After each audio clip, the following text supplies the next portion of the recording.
രാമ രാമ രാമ ശ്രീരാമചന്ദ്ര ജയ ശ്രീരാമ രാമ രാമ ശ്രീരാമഭദ്ര ജയ ശ്രീരാമ രാമ രാമ ശ്രീരാമ രാമ ശ്രീരാമ രാമ രാമ ലോകാഭിരാമ ജയ ശ്രീരാമ രാമ രാമ രാവണാന്തക രാമ ശ്രീരാമ മമ ഹൃദി രമതാം രാമ രാമ ശ്രീരാഘവാത്മാ രാമ ശ്രീരാമ രമാവതി ശ്രീരാമ രമണീയ വിഗ്രഹ നമോസ്തുതേ നാരായണായ നമോ നാരായണായ നമോ നാരായണായ നമോ നാരായണായ നമഃ ശ്രീരാമനാമം പാടി വന്ന പൈങ്കിളിപ്പെണ്ണേ ശ്രീരാമചരിതം നീ ചൊല്ലിയിടും മടിയാതെ ശാരീര പൈതദാനം വന്ദിച്ചു വന്ദ്യന്മാരെ ശ്രീരാമസ്മൃതിയോടെ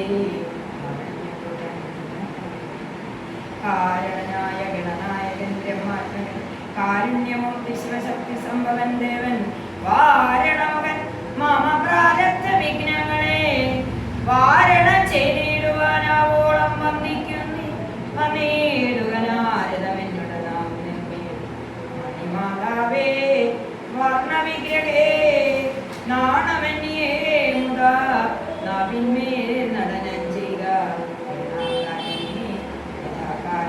ദിഗംബരൻ വാരിജോത്വാസേ ബാലേ വാരിജിതനെ തിരമാലകളെന്ന പോലെ ഭാരതീ പദാവലി തോന്നീണം കാലേ കാലേ ആരാധസലക്ഷണം മേന്മേൽ വന്നത് വർദ്ധിക്കും ആരാധസലക്ഷണം മേന്മേൽ മംഗലശീലേ കൃഷ്ണവംശത്തിൽ വന്ന കൃഷ്ണനായി പിറന്നൊരു വിഷ്ണു വിശ്വാത്മാ വിശേഷിച്ചനുഗ്രഹിക്കണം വിഷ്ണുജോത്ഭവസുതനം ധനപുത്രൻ വ്യാസൻ വിഷ്ണുദാനന്ദനം ഗുണചരിത്രമെല്ലാം കൃഷ്ണനാമ്പുരാവിനെ വളർന്നു താൻ നേരായ രാമായണം ചെയ്യേ അമയ്ക്കയാൽ നാനുവരുടെ ബഹുമാനത്തെ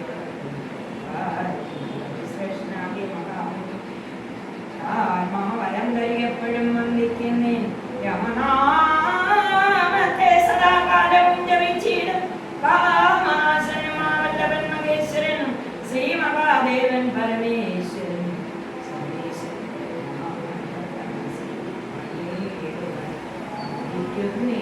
ശ്രീനാരദമുനിയെയും വന്ദിക്കുന്നേ. നമസ്തേ. എല്ലാ ധന്യാത്മാക്കൾക്കും നമസ്കാരം. നിങ്ങളെല്ലാം കരുതി കാണും ഞാനിങ്ങനെ രാമായണം പടിപടിയായിട്ട് ഓരോന്നും വായിച്ച് എല്ലാ ദിവസവും ഇങ്ങനെ ഇവിടെ നിന്ന് സ്തുതിച്ച് സന്തോഷിക്കും. അല്ല, ഇപ്പോഴിതിൻ്റെ തുടക്കം ഞാൻ വായിച്ച് കേൾപ്പിച്ചത്. എന്തിനാണ് ഞാൻ പുറപ്പെടുന്നതെന്ന് നിങ്ങൾ വിചാരിക്കും. പുറപ്പാട് ഒരു വലിയ പുറപ്പാട്. അതായത് കണ്ടോ, പഞ്ചകന്യാ കൗൺസിലിംഗ് സെന്റർ. രാമായണം വായിച്ച് സുഖമായിട്ട് ഇരിക്കാൻ പറ്റിയ ഒരു കാലവും അതിന് പറ്റിയ ഒരു ദേശവും ഈ കേരളം എന്നാണോ നിങ്ങൾ വിചാരിച്ചിരിക്കുന്നത്? രാവണന്റെ ലങ്കയിൽ പോലും ആ കാലഘട്ടത്തിൽ പോലും ഇല്ലാത്തത്ര ദുഷ്കൃതങ്ങൾ നടമാടിക്കൊണ്ടിരിക്കുന്ന ഈ കേരളത്തിൽ രാമനാമം വായിക്കുന്നത് കടലിൽ കായം കലക്കുന്നവരുടെ അവസ്ഥയാണ് വന്നിരിക്കുന്നത്. നരാധമ എന്ന് സീത രാവണനെ പറഞ്ഞു. ഇത് നര അധമ അധമ അധമ എന്ന് വേണം ഇവിടെ ഉള്ളവരെ പറയാൻ. രാവിലെ കളിച്ച് സംസാരിക്കുകയല്ല, സത്യം പരം ധീമതി. നിങ്ങൾ സത്യം മനസ്സിലാക്കണം. ഓരോ ക്ഷേത്രങ്ങളിലും ബാനർ വേണ്ടിയിട്ടുണ്ട്. കർക്കിടകം 1 മുതൽ ആഗസ്റ്റ് 15 വരെ 15 വരെ രാമായണം മാസാചരണം. ഇതെല്ലാം കാണുമ്പോൾ പുച്ഛിക്കാനാണ് തോന്നുന്നത്. എന്നെപ്പോലുള്ള ഒരു മനസ്സാക്ഷിയുള്ള ഒരു അമ്മയ്ക്കെന്ന് കരുതിയാൽ.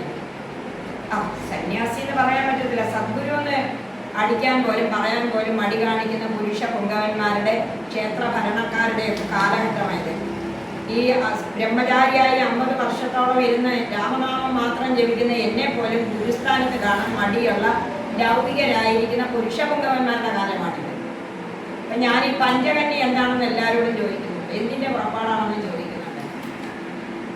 ഒരു വടപ്പുറപ്പാടാണ്. ഇന്ന് നമ്മുടെ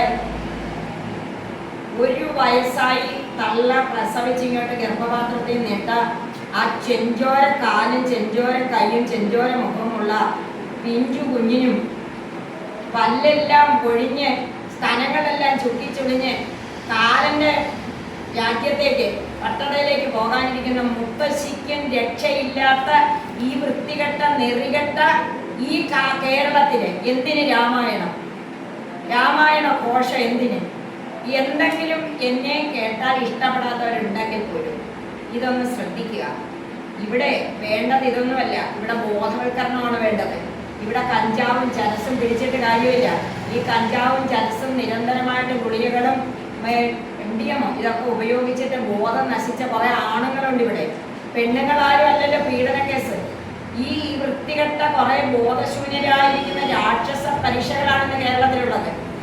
അല്ലാതെ മയക്കുമരുന്ന് പിടിച്ചിട്ടൊരു കാര്യമില്ല. മയക്കുമരുന്ന് ഉപയോഗിച്ചവരെ പിടിക്കണം.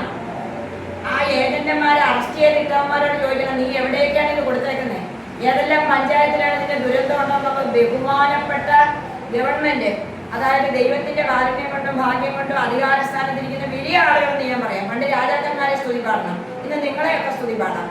എന്താണ് ഈ കേരളത്തിൽ സംഭവിച്ചിരിക്കുന്നത്? എന്തുകൊണ്ടാണ് ഇതിന് സ്ത്രീകളെ ഉപദ്രവിക്കുന്നത്? ചുക്കിച്ചുളിഞ്ഞ സ്ഥലങ്ങളിൽ എഴുന്നേറ്റ് നിൽക്കാൻ മേലാതെ കാലും കൈയുമായിട്ടിരിക്കുന്ന മുത്തശ്ശിമാരെ പീഡിപ്പിച്ച് വ്യഭിചരിച്ച് കൊല്ലാൻ നടക്കുന്ന നിങ്ങളുടെയൊക്കെ ഭരണം എന്തിനിവിടെ? ഏതോ രാജാ കഥാ പ്രജ എന്നാ പറയുന്നത്. അതുകൊണ്ട് എനിക്ക് പറയാനുള്ളത് രാമായണമല്ല ഭീമായണം എന്ന് വേണം പറയാൻ. അത്രയ്ക്ക് ദുരന്തമാണ് ഞാൻ ശ്വാസം വിടുന്ന ഈ കേരളത്തിൽ, എൻ്റെ ഉൾപ്പെടെ ഈ കേരളത്തിൽ നടക്കുന്നത്. ഇത് സാധ്യമല്ല. ഇവിടുത്തെ സ്ത്രീജനങ്ങൾ ഉണരണം.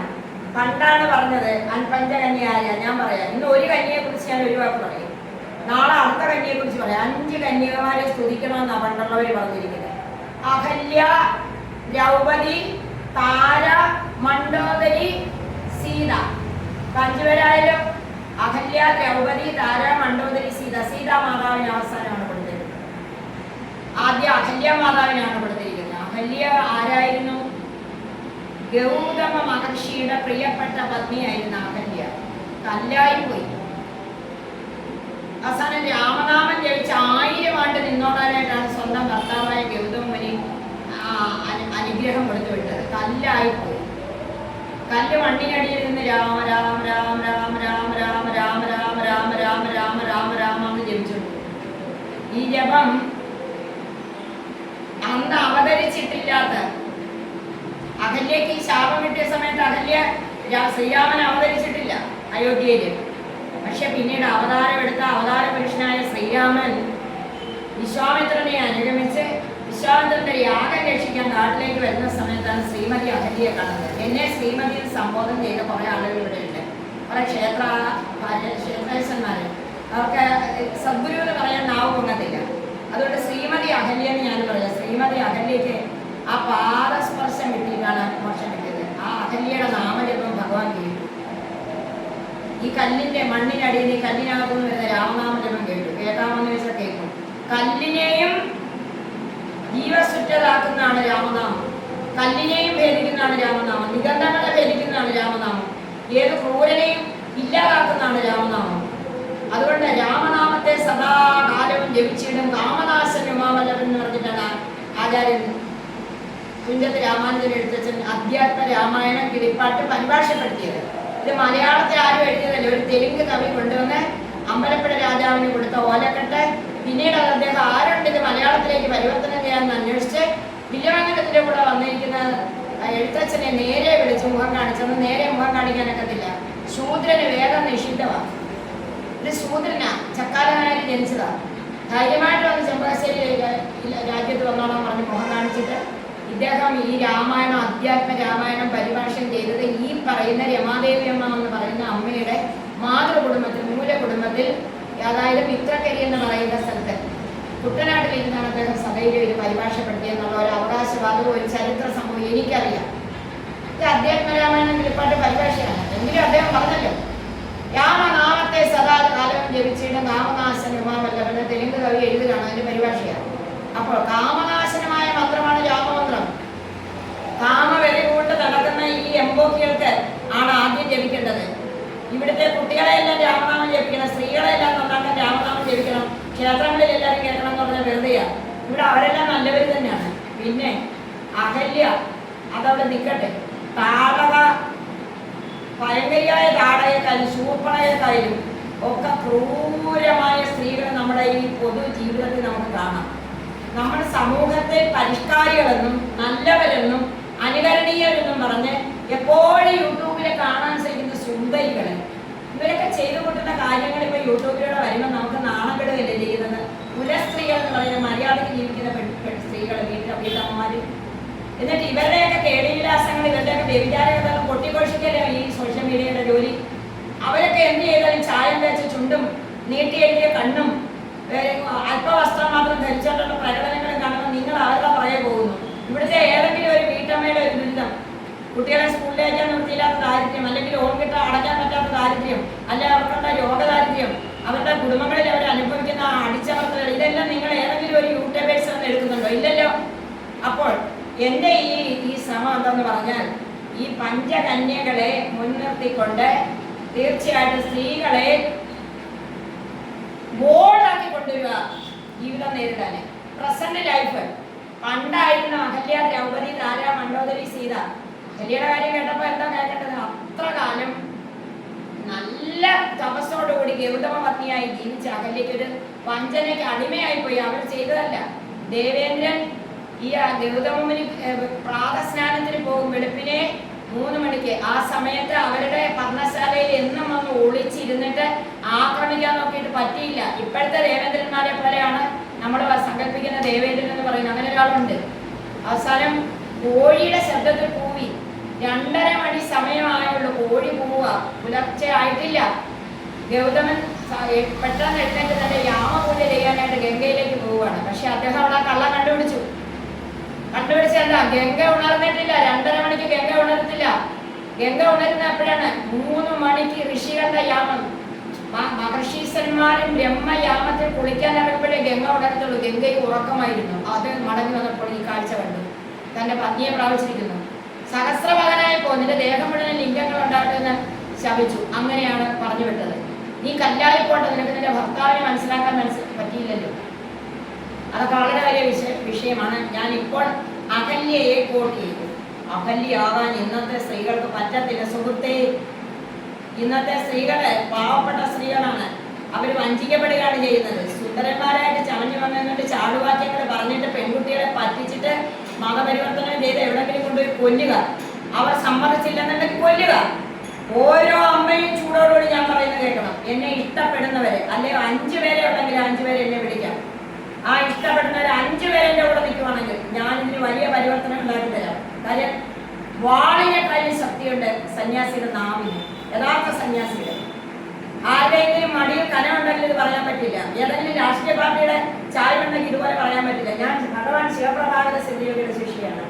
പെൺകുട്ടികളുടെ അമ്മയാണ്. പെൺകുട്ടികൾക്ക് വേണ്ടിയിട്ടാണ് ഞാൻ എൻ്റെ ജോലിയും എല്ലാം കളഞ്ഞിട്ട് ഞാൻ ഈ ജീവിതത്തിൻ്റെ യാത്ര ഇങ്ങനെ ആരംഭിച്ചിരിക്കുന്നത്. അവസാനിക്കുന്ന കാലഘട്ടമായി കഴിഞ്ഞു. അതുകൊണ്ട് നമ്മൾക്ക് അകലിയാകാൻ പറ്റില്ല.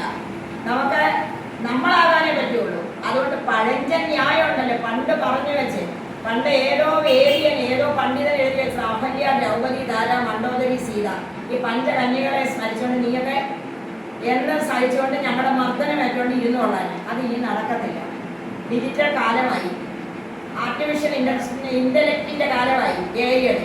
ഈ കാലഘട്ടത്തിലെ പെൺകുട്ടികളോടാണ് ഞാൻ പറയുന്നത്. ഈ കാലഘട്ടത്തിലെ വീട്ടമ്മമാരോടാണ് ഞാൻ പറയുന്നത്. ഈ കാലഘട്ടത്തിലെ സ്ത്രീ രത്നങ്ങളോടാണ് ഞാൻ പറയുന്നത്. നിങ്ങൾ ഞാൻ പറയുന്നതെന്ന് ശ്രമിക്കും. എന്താ രാവിലെ രാമായണ മാസമായിട്ടാണ് ചൂടായി ശ്രമിക്കും. ചൂടായില്ലെങ്കിൽ പറ്റില്ല. നമ്മൾ നിത്യ ദുഃഖത്തിലേക്ക് പോയിക്കൊണ്ടിരിക്കുകയാണ്. ഇവിടെ അടിച്ചമർത്തപ്പെടുകയാണ്. ഇവിടെ പുരുഷന്റെ ശബ്ദമാണ് ഉയർന്നു കേൾക്കുന്നത്, സ്ത്രീയുടെ ശബ്ദം ഉയർന്നു കേൾക്കുന്നില്ല. സ്ത്രീയെ ഒരു ഉപഭോഗ വസ്തുവായിട്ട് ഏറ്റവും മാന്യരായിട്ടോ ഉള്ളവർ പോലും കാണുന്നത്. ഇന്ന് പീഡന കേസിൽ പിടിക്കപ്പെട്ടിരിക്കുന്ന ആരൊക്കെയാണെന്ന് നിങ്ങൾ റെഫർ ചെയ്ത് നോക്കൂ. ഇവിടെ അത് സത്യം മൊത്തമായിട്ട് ഞാൻ പറയുന്നില്ല. ഇന്നത്തെ കഥ അഹല്യയുടെ കഥ. അഹല്യ ആകണ്ട ആരും. ആ പഴയ പഴങ്കല്ല് അവിടെ കിടക്കട്ടെ. അഹല്യയുടെ ക്വാളിറ്റി ഒക്കെ നല്ലതാ, രാമനാമം ജപിച്ചോട്ടെ. പക്ഷേ എന്ന് ശരിയായി ഇരിക്കാൻ വഞ്ചിക്കപ്പെടാൻ നിങ്ങൾ പോകരുത്. അതുകൊണ്ട് ആധുനിക അപ്രവാളികളിൽ കാണുന്ന ഈ കൃത്രിമമായിരിക്കുന്ന സൗന്ദര്യം ഉണ്ടാക്കിക്കൊണ്ടിരിക്കുന്ന നായകന്മാരല്ല നിങ്ങൾക്ക് വേണ്ടത്. ഒരു പക്ഷേ മുഷ്ണമുണ്ടും തഴമ്പ് വീണ കൈകളും കഷ്ടപ്പെട്ട മുഖവുമായിട്ട് വരുന്ന നിങ്ങളുടെ ഭർത്താക്കന്മാരും, അവർ കൂലിവേലക്കാരായിരിക്കാം, ഏതെങ്കിലും ഓഫീസിൽ കഷ്ടപ്പെടുന്നവരായിരിക്കാം, അല്ലെങ്കിൽ എവിടെങ്കിലും ആയിരിക്കാം. അവരുടെ മുഖത്ത് ചുളിവ് വീണ് കാണും, അവരുടെ കൈകാലികൾക്ക് ശോഷിക്കണം. അതാണ് നിങ്ങളുടെ പതിദൈവം. അതാണ് നിങ്ങളുടെ പതിദൈവം എന്ന് നിങ്ങൾ വിചാരിക്കണം. ഒരിക്കലും വഞ്ചിക്കപ്പെടാൻ ഇടയാകരുത്. നിങ്ങൾ രാപ്പകലെ ഈ സോഷ്യൽ മീഡിയയിൽ കാണുന്ന സുന്ദരകുട്ടന്മാരുടെ, ഈ വ്യഭിചാരികളായിരിക്കുന്ന സുന്ദരകുട്ടന്മാരുടെ ചിത്രവും കണ്ട് അതിനെ പ്രകീർത്തിച്ചുകൊണ്ട് ഇരിക്കരുതേ പൊന്നു സഹോദരിമാരെ. ഇരുന്നാൽ നിങ്ങളുടെ മക്കൾ പീഡിപ്പിക്കപ്പെടും. നിങ്ങൾ എന്താണ് ചെയ്യുന്ന ആ തോട്ട് പേഴ്സൺ നിങ്ങളുടെ ആ പുരയിടത്തിലും നിങ്ങളുടെ ആ ജീവിത സാഹചര്യത്തിലും വരുത്തും. നിങ്ങളുടെ ഭർത്താവിനെ പതി ദൈവം തന്നെ കാണുക. അതുമാതിരി തന്നെ ഭർത്താക്കന്മാരും ഒരിക്കലും അടിച്ചമർത്താമെന്ന് നിങ്ങൾ വിചാരിക്കേണ്ട. ആധുനിക കാലഘട്ടത്തിലെ സ്ത്രീയെ അവൾക്കെല്ലാം അറിയാം. പണ്ടായിരുന്നു എണ്ണ പുരണ്ട മുഖവും പുരണ്ട വസ്ത്രവുമായിട്ട് നിങ്ങൾ പൊളിച്ചു നിന്ന് സംസാരിക്കുന്നത് നിങ്ങളോട്. ഇന്ന് അവർക്കെല്ലാം അറിയാം. അതുകൊണ്ട് ലോകത്തിലെ ഏറ്റവും ശ്രേഷ്ഠമായ പത്നി ബന്ധം എന്ന് പറയുന്ന ശ്രീരാമനും സീതയും തമ്മിലുള്ള ബന്ധമാണെന്നാണ് ഇത്രയും കാലമായിട്ട് പറഞ്ഞു വെച്ചിരിക്കുന്നത്. ശ്രീരാമൻ പുനർവിവാഹം ചെയ്തില്ല, സുവർണ സീതയെ ഉണ്ടാക്കി വെച്ചിട്ടാണ് സീതയെ ഉപേക്ഷിച്ചതിന് ശേഷം രാജ്യം ഭരിച്ചത്. ഓ അന്വേസ്മിൻ ലോകേ ധർമ്മച്ചാൽ, ധർമ്മമുള്ളവൻ ആരാണ്? അത് ഈ ശ്രീരാമൻ തന്നെയാണ്. ഈ ശ്രീരാമന്റെ കഥ നമുക്ക് പാടാം, ബൈബിളി പെണ്ണിനോട് ചോദിക്കാം. നാളെ അഹല്യ ദ്രൗപദിയുടെ കഥയുമായി ഞാൻ വരാം. അപ്പോൾ ഇന്ന് നിങ്ങൾ ബാലകാണ്ഡം തുടങ്ങി വെക്കൂ, ഞാനും തുടങ്ങി വെച്ചു. നാളെ പുലർകാലേ ദാളിക ലോചനൻ ശ്രീരാമൻ അനുവദിക്കുവാണെങ്കിൽ, ഹനുമാൻ സ്വാമി അനുവദിക്കുവാണെങ്കിൽ നിങ്ങൾക്ക് ഞാൻ കഥ പറയാൻ എത്തിയില്ല. പക്ഷേ എൻ്റെ ഈ വീഡിയോ കണ്ടിട്ട് എനിക്ക് ലൈക്ക് ഇട്ടാൽ പോരാ, നിങ്ങളുടെ ഒരു അഭിപ്രായം കൊടുക്കണം, കമൻറ്റ് കൊടുക്കണം, വിനീതമായിട്ട്. ഇതിന് കമൻറ്റ് ഇടുന്നവർക്ക് ഈ 30 ദിവസം കഴിയുമ്പോൾ തീർച്ചയായിട്ടും ഞാൻ നേരിട്ടൊരു പുരസ്കാരം കൊടുക്കും. അത് പിന്നീട് നിങ്ങളുടെ ഒരു വലിയ കുടുംബ പ്രശ്നം ഞാൻ സോൾവ് ചെയ്ത് തന്നിരിക്കും. അത് ഞാൻ പിന്നീട് പറയാം. നമസ്തേ. ജയ് ശ്രീറാം.